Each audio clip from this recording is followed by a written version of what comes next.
Hi, welcome to part two of the chapter and lecture on personality, chapter 11. We're going to start by covering behaviorist or learning approaches to looking at personality traits and characteristics. So, the behavioral perspective rejects any idea that our personality comes from our genes, just our genes, our inherited qualities. So they would reject biological determinism. From the behaviorist perspective, our personality characteristics are shaped by our environment. They're learned just like everything else. So, from the learning approach, we see a heavier emphasis on the context of shaping personality. So, for example, let's say there's a person, Greta, and she's a risk taker, and she engages in behaviors like hang gliding and mountain climbing and things like that. So, her personality could be seen as, oh, Greta, the risk taker. But after she has kids, she stops doing those things and engaging in those behaviors. And so she cannot necessarily be described as having the personality of being a risk taker. And this has to do with her being shaped by her new context, by the new environment of now having to look out for another person and have to take care of herself for that reason. So I do want to also point out that conditioning is a multi-directional thing. So, for instance, in this cartoon that I have here on the right, the cartoon shows a researcher looking into a Skinner box that has two mice that are talking to each other, and one of them is pulling a lever. And and the whole point of this cartoon is that while the researcher is shaping and conditioning the mice or the rats inside of the Skinner box, they're also shaping the researcher in their own way. So, for instance, let's say that there's a situation where a researcher has a Skinner box in a certain part of the lab that's maybe near a window, and then that window is letting the sun in and it's shining right on the Skinner box, and then maybe the rats are showing some apprehension towards either the heat or the light. And then let's say that the researcher notices this, and so he changes and he moves the positioning of the Skinner box. So, in that sense, the rat's behavior actually shaped the behavior of the researcher. And the caption here in this particular cartoon reads, "It's a rather interesting phenomenon," says one rat to the other. "Every time I press this lever, that postgraduate student breathes a sigh of relief." And so conditioning is a multi-directional phenomenon.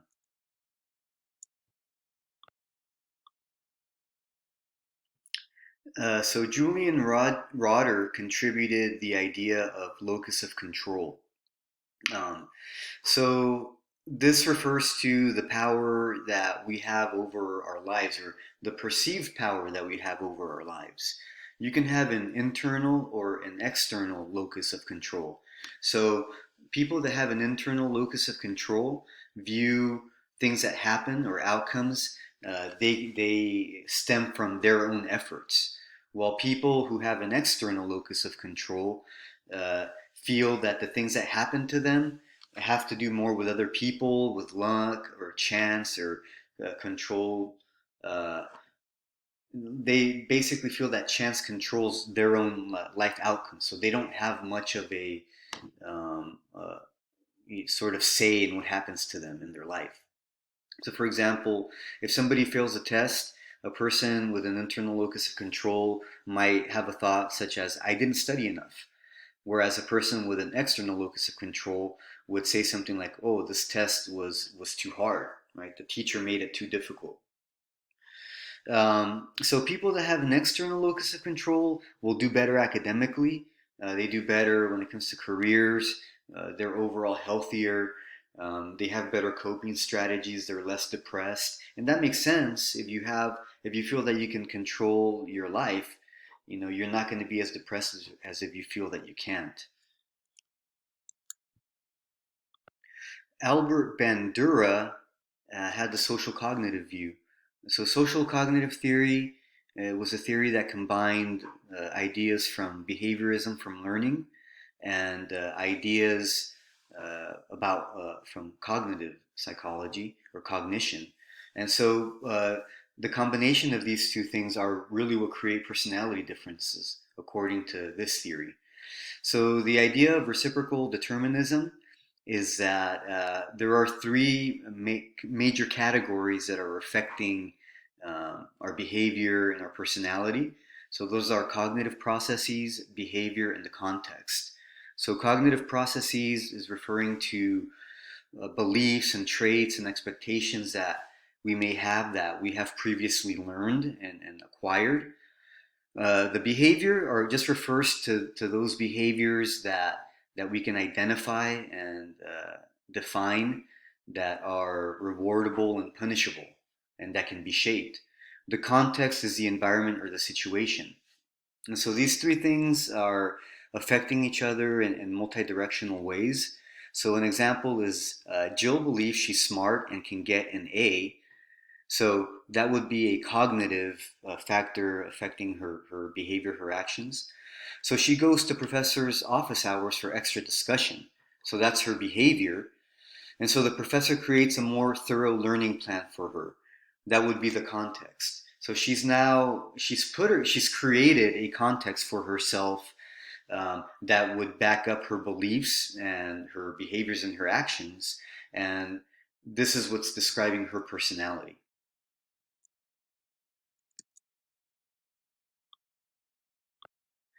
Another way in which learning approaches explain personality differences is through observational learning.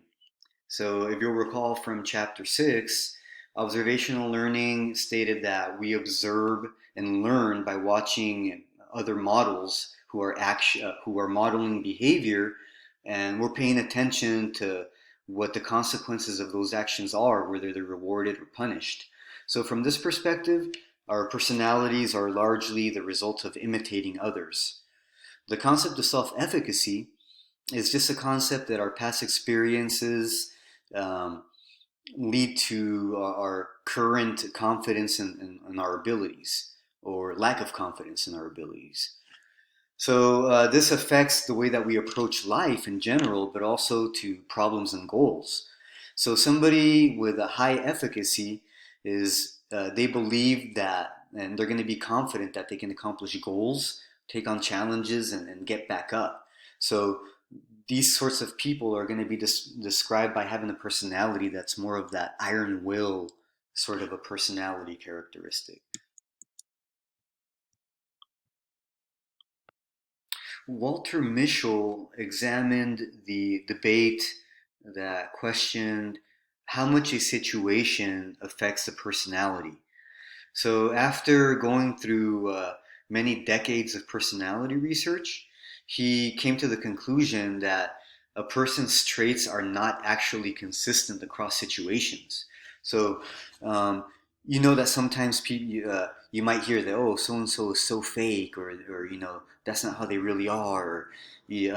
So it turns out that one's behavior is consistent within situations, but not across situations. So, for instance, the personality that somebody has at work might be a different behavior or personality that somebody has like at a party. So, but while that personality, that behavior is not consistent across situations, it is consistent across time. So the personality that a person displays at a party situation, that's personality is going to remain, at a party next year and then at a party 10 years from now. Similarly, the personality that a person is displaying at work is going to remain consistent throughout time. Um, the concept of self regulation is just the concept of willpower. And we define that as the ability to delay gratification. As you'll see here in the clip that I'm about to show you on the marshmallow study, what we found was that people that have more self control and children that demonstrated more self control in the preschool years had better high school outcomes. But let's watch this quick clip from that's entitled Parenting Science, the Marshmallow Test.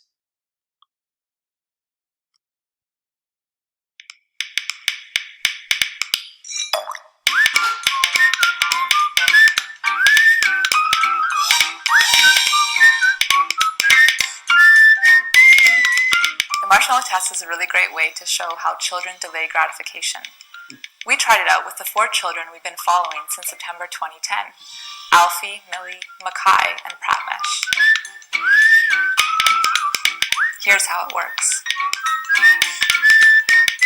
We had each child on their own sit at the table at a desk with a plate and 1 marshmallow.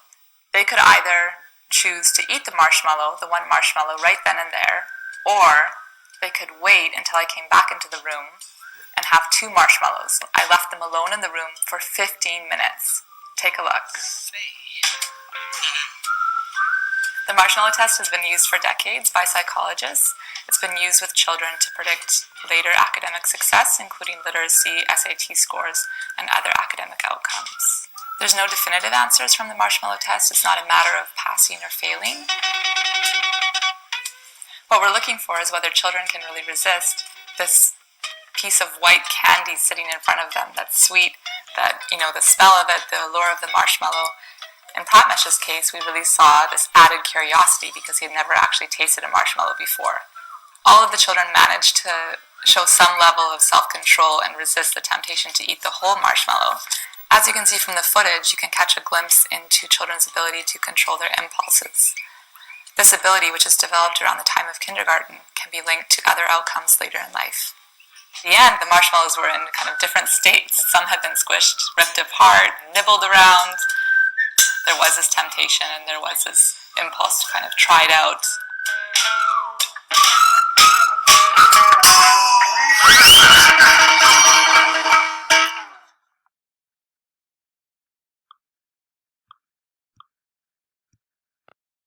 Evolutionary psychology is typically concerned with patterns in human behavior that are universal for all humans.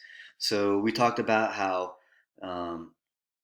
from this perspective, our ancestors had certain problems that they had to adapt to, and these adaptations are passed on to us, and we demonstrate these behaviors and tendencies because they were adaptations to early man.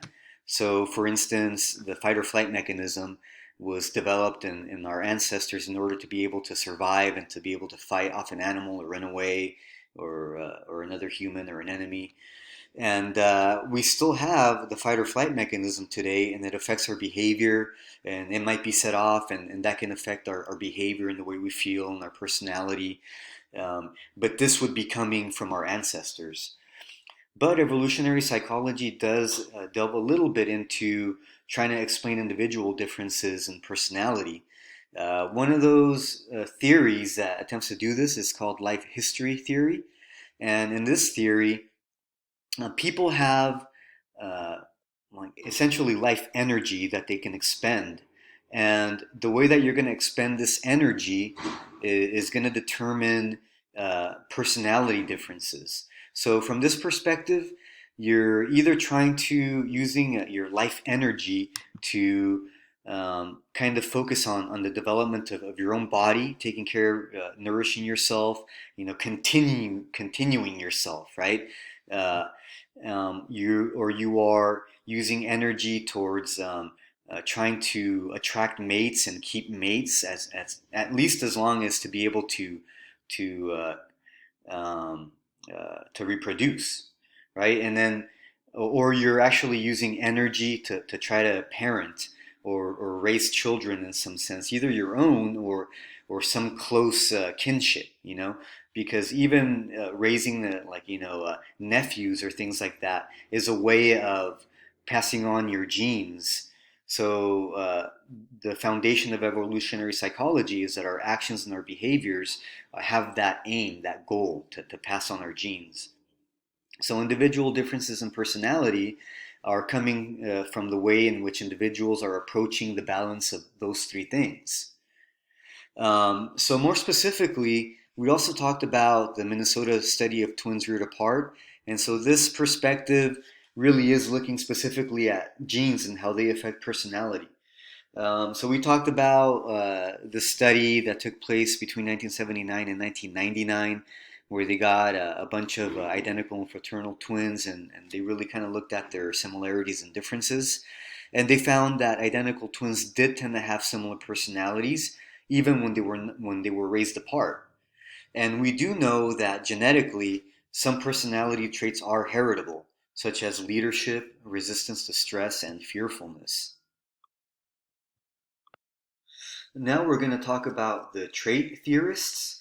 And these guys were concerned with actually identifying what personality characteristics or traits were and trying to define people along these and create scales that where you could kind of sort of measure people along these actually defined traits. So the first person we're going to look at is Gordon Alport. So he took 4,500 dictionary words and made three divisions of them. He came up with cardinal traits, central traits, and secondary traits. Cardinal traits are when somebody's personality is dominated by one characteristic. So we can think of people like characters like Scrooge or the Grinch, who were dominated by greed or like revenge, I guess, evil, grinchiness. Um, and this is not common for people to have a personality type that is dominated by one characteristic.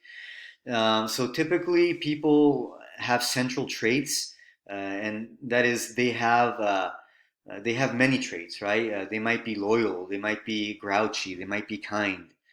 And secondary traits are traits that come out in specific circumstances, um, and they might refer to preferences or attitudes. Raymond Cattell, picture here on the right, uh, had the idea that there are source traits that are foundational for what he referred to as surface traits. So the surface traits are the characteristics that we can actually observe in people's personalities. So for instance, if you observe warmth or gregariousness in somebody, that those surface traits would have the foundation, the source trait, I mean, of extroversion. So he took 171 traits and he boiled them down to 16 factors or dimensions of personality, and he would give people a score along a continuum between high and low. And this personality assessment is known as the 16PF. Hans and Sybil Eysenck were coming from a more biological perspective. They felt that temperament, which is an innate, genetic sort of way of kind of reacting, emotional way of reacting to situations, was important for explaining personality differences. So they categorized two personality dimensions, and later on they identified a third. But the two personality dimensions were extroversion slash introversion and neuroticism slash stability. So extroversion, introversion describes people's sociability or outgoingness or ability to connect versus people being solitary or limiting their connection to others. Whereas the dimension of neuroticism stability describes people who are anxious or who have an overactive sympathetic nervous system versus people who are emotionally stable and are not as sensitive in that sense. The third category that they later identified was psychoticism versus superego control. So this describes personality types that range from people who are cold, rebels, who are independent, who are hostile, versus people who are altruistic, empathic, and cooperative. You can see here this diagram of the two dimensions. From left to right, we have the introverted, extroverted, and from up and down, we have neurotic versus stable emotions. So you can see here that if you're extroverted, but you're more leaning towards the neurotic uh, kind of dimension, you might be described as touchy, restless, aggressive, excitable, impulsive, or active. And these words that are around the quadrants, choleric, sanguine, phlegmatic, and melancholic, correspond to earlier categorizations of personality types that date back um, to the time of the Greeks.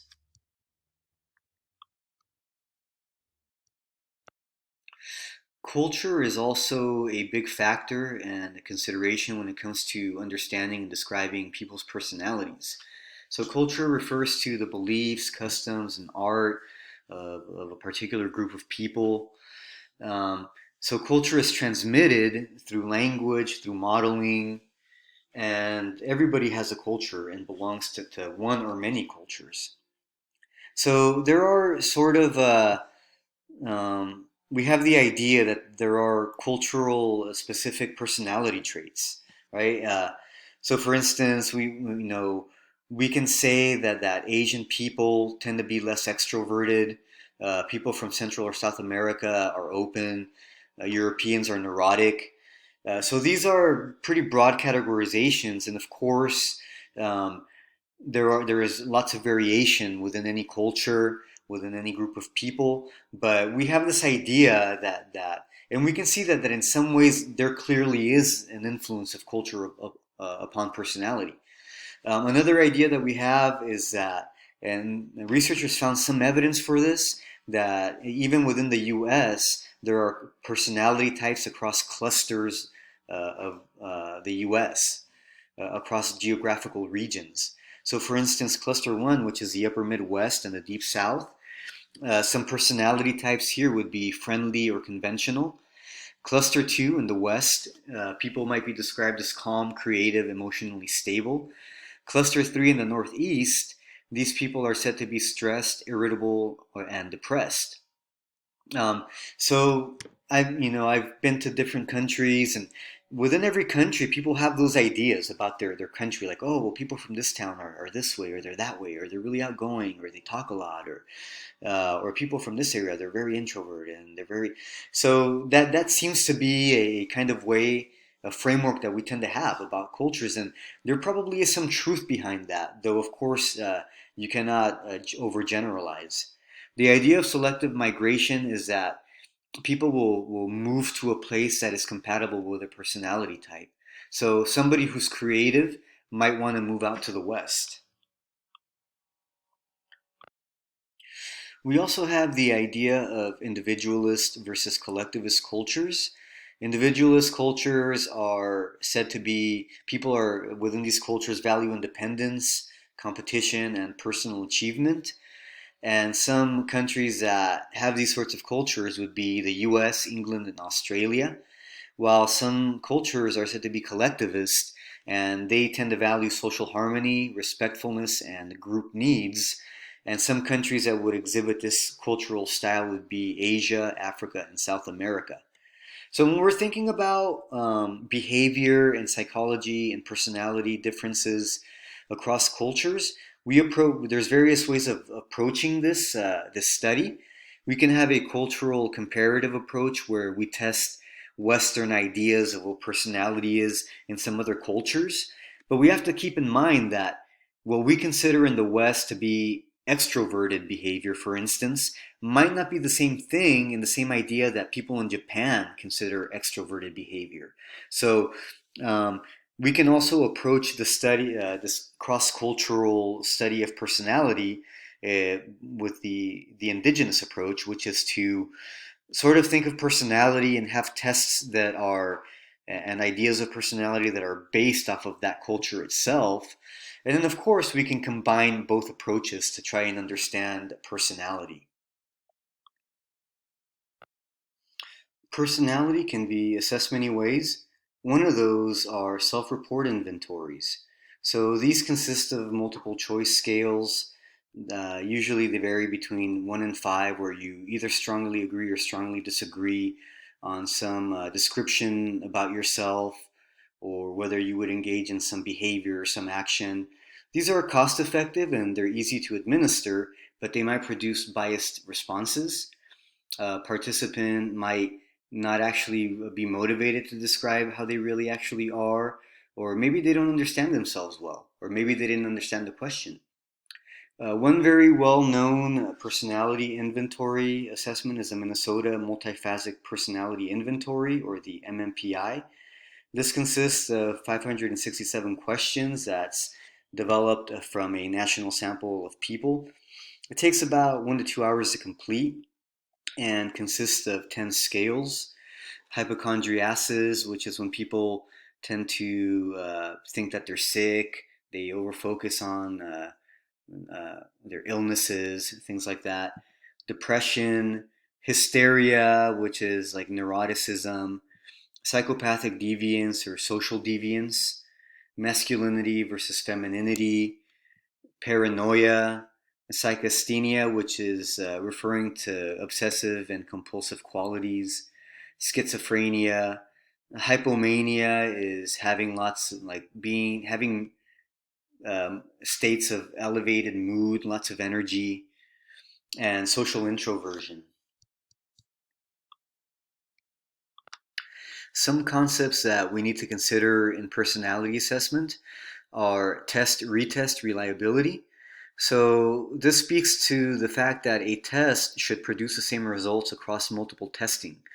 So if you take a personality test and it says that you're an extrovert, that same test later on when you retake that, if you retake that test, should also classify you as an extrovert.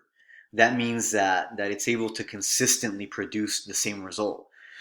Inter-rater reliability refers to the consistency in rating across different raters. So different raters should scoring a test should end up with the same results. You know, if they are actually truly describing your personality.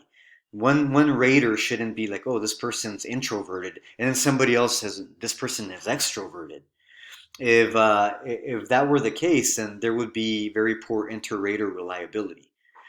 Validity in general refers to whether a test measures what it's supposed to measure. Predictive validity is the degree to which test scores correlate with some later measure of performance that original test was designed to predict. So for example, say a person is starting a new job, they might get a personality test. Um, if this personality test comes out that they're very easygoing, and then later they have some performance evaluation, and then the performance evaluation says that the person doesn't get along with their coworkers. Well, then that personality test has very poor predictive validity. Um, its result did not correlate with some later measure of performance. The Big Five, or the five-factor model of personality, classifies people along five dimensions, which we remember with the acronym OCEAN. So every individual falls along somewhere along the spectrum of these five dimensions. The first dimension, openness, refers to being open and feelings and actions, not being restricted, being open with ideas. And this describes people that are curious. The second dimension, conscientiousness, describes people who are disciplined, thoughtful, competent, and these people tend to have dependable personality types. The third dimension, extroversion, is referring to people's degree of sociability, their assertiveness, their expressiveness, and people who are extroverted are said to be outgoing and warm. Agreeableness is referring to people's degree of cooperation with others, whether they're good natured. Somebody with a low score on this dimension would be rude or uncooperative. And neuroticism is a tendency for negative emotions or emotionality. So somebody who's neurotic might display an angry, impulsive, or hostile personality. So this is one of the most popular theories in the field, and it is one of the best approximations of personality, the personality dimensions that we have. There's a lot of research that's gone into this model, and it's been shown to be backed up by research. We see that a lot of these characteristics that the Big Five Factor model identifies, we can actually find that they are heritable. And these personality characteristics tend to be stable over time. And they tend to be universal across cultures. So this is sort of lending weight to the idea that there's something to these 5 dimensions.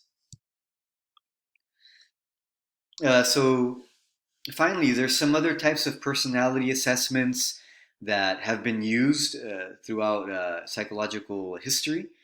So we have a projective testing, and these came from mostly the psychoanalytic perspectives. We remember that Freud had the idea of projection.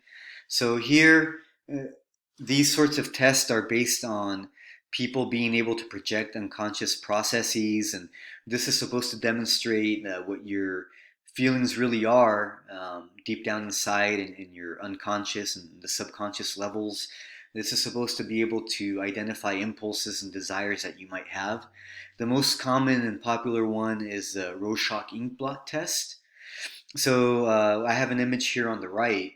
So this test, it has been standardized according to the way that people respond, and they try to identify patterns that are normal versus patterns that are not normal. And this can be used to measure depression, psychosis, or anxiety. So as far as its validity and whether it's scientifically valid, it's been shown to be able to describe schizophrenic personality types, but apart from that, it really isn't really that good of a method for describing or understanding personality types. It's more of a tool that can be used in therapeutic settings for psychoanalysis to help people talk about, sort of get into some of the parts of their unconscious that perhaps are influencing their behavior, things like that. It's good to open dialogue, and it's good for getting people to engage in the therapeutic process. We also have another sort of projective test, or it is a projective test called the thematic apperception test. So this is a test in which people have to tell a story based off of pictures that are ambiguous. So they'll see a picture that demonstrates some behavior that is really difficult to kind of clearly describe the person's intentions or what they're doing. And this is meant to get people to really kind of um, get out what's in them and their own perspective, right? So again, they're trying to connect with aspects of that are deeper in the unconscious. Another one is a Rotter incomplete sentence blank. And here people have to respond quickly to incomplete sentences. So they're kind of improvising, and whatever comes out is speaking to what's inside of their psyche. A lot of these tests have it's been considered that they could be culturally biased. So they've come up with versions of these tests that are specifically aimed at the black population and the Hispanic population.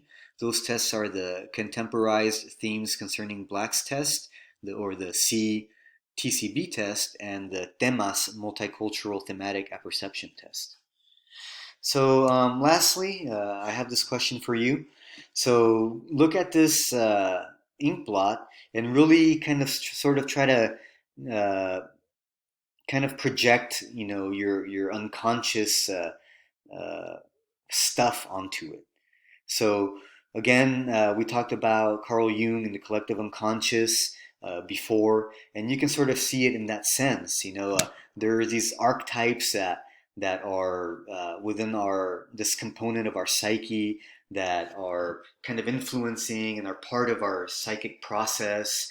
And so by looking at ambiguous stimuli like this, it can sort of help us to get to identify what some of those archetypes are, because they're going to be reflected in these images, sort of like looking at a cloud and imagining things out of it. But the things that you're imagining are really just kind of letting you know, okay, what kind of archetypal material is kind of happening in your psyche right now. And this is the stuff that dreams are made of, and those sorts of symbols and kind of ideas and images and kind of storylines and can kind of help you understand yourself.